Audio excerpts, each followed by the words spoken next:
السلام علیکم ورحمۃ اللہ وبرکاتہ۔ صبح شام کے اذکار۔ صبح شام کے اذکار میں آج ہمارا جو ذکر ہے 14 نمبر ذکر ہے۔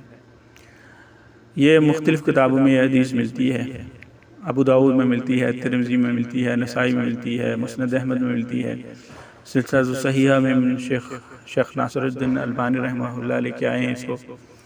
مسند احمد میں یہ کچھ اس طرح سے ہے کہ ابو سلام کہتے ہیں کہ ہم حمص کی مسجد میں بیٹھے ہوئے تھے اور وہاں سے ایک شخص جب گزرا تو لوگ کہنے لگے یہ وہ شخص ہے جس نے اللہ کے نبی صلی اللہ علیہ وسلم کی خدمت کی ہے۔ وہ کہتے ہیں میں اس شخص کے پاس پہنچا ہوں اور اسے کہتا ہوں کہ مجھے وہ حدیث سناؤ جو تم نے اللہ کے نبی صلی اللہ علیہ وسلم سے بغیر کسی واسطے کے سنی ہے، یعنی ڈائریکٹ اللہ کے نبی علیہ السلام نے آپ کو حدیث بیان کی ہو۔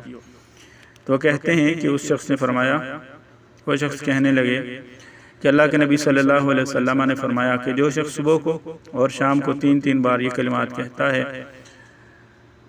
تو اللہ رب العزت پر حق ہو جاتا ہے تو وہ اس کو روز قیامت راضی کر لے۔ وہ کلمات کیا ہیں؟ رضیت باللہ ربا وبالاسلام دینا وبمحمد صلی اللہ علیہ وسلم نبیا، رضیت باللہ ربا وبالاسلام دینا وبمحمد صلی اللہ علیہ وسلم نبیا۔ میں اللہ کے رب ہونے پر، اسلام کے دین ہونے پر اور محمد صلی اللہ علیہ وسلم کے نبی ہونے پر راضی ہوں۔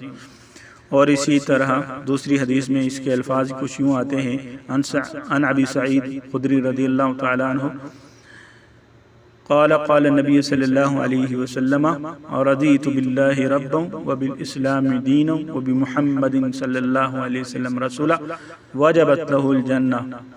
جناب ابو سعید خدری رضی اللہ تعالیٰ عنہ فرماتے ہیں کہ اللہ کے نبی صلی اللہ علیہ وسلم نے فرمایا کہ جس شخص نے یہ کہا کہ میں اللہ کے رب ہونے پر اور اسلام کے دین ہونے پر اور نبی صلی اللہ علیہ وسلم کے رسول ہونے پر راضی ہوں تو اس کے لیے جنت واجب ہوگی۔